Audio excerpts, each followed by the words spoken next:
Hi boss. Anong biryani meron kayo dito boss? Meron po kami Bangladesh biryani, Indian biryani po, tsaka po beef biryani. Anong pinagkaiba ng Bangladesh sa Indian? Ano po, yung origin niya po na, ito po kinabi po talaga siya sa authentic na Bangladesh biryani. Chicken biryani po. And then ito pong Indian, is nakuha naman po ng amo namin since Indiano po talaga yun. Ano yung bestseller ninyo sa tatlo? Ano po, Indian chicken biryani po tsaka beef. Magkano po sa beef ninyo kaya? 250 po, good for two na po yun. Sige ba isa pong beef?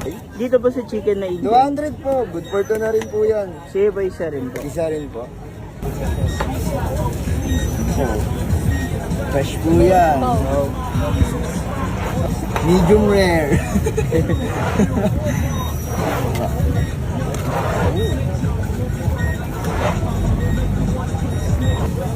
Ano oras kayo nag-open dito kaya? From 3 p.m. to 12 a.m. Midnight. Everyday po yun? Yes po, everyday po yun. Ano pa?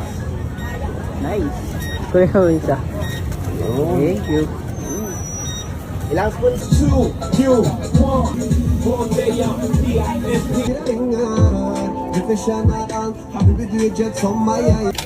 Ayan po. Wow. Diyan po nag-roast yan. Ito po, magkaiba po ba yung recipe ng Indian tsaka... Opo, magkaiba po ang recipe ng Indian tsaka Bangladesh. Bali po ito pong nakaserve dito is Indian po yan. Indian po yan? Yes po. Nice. More masala, brother. Diba? Yan, kakamayin natin, sir, para Indian style talaga.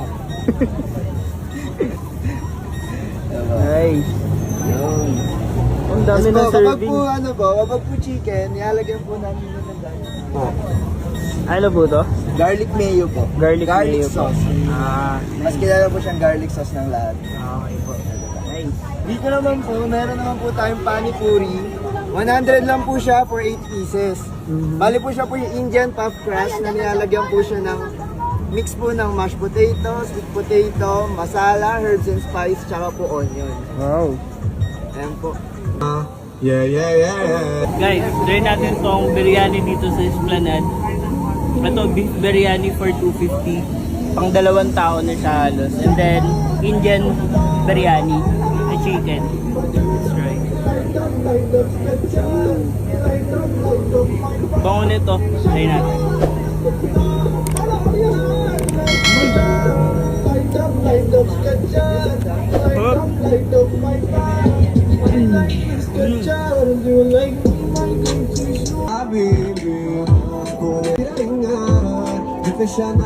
حبيبي ديجت ثم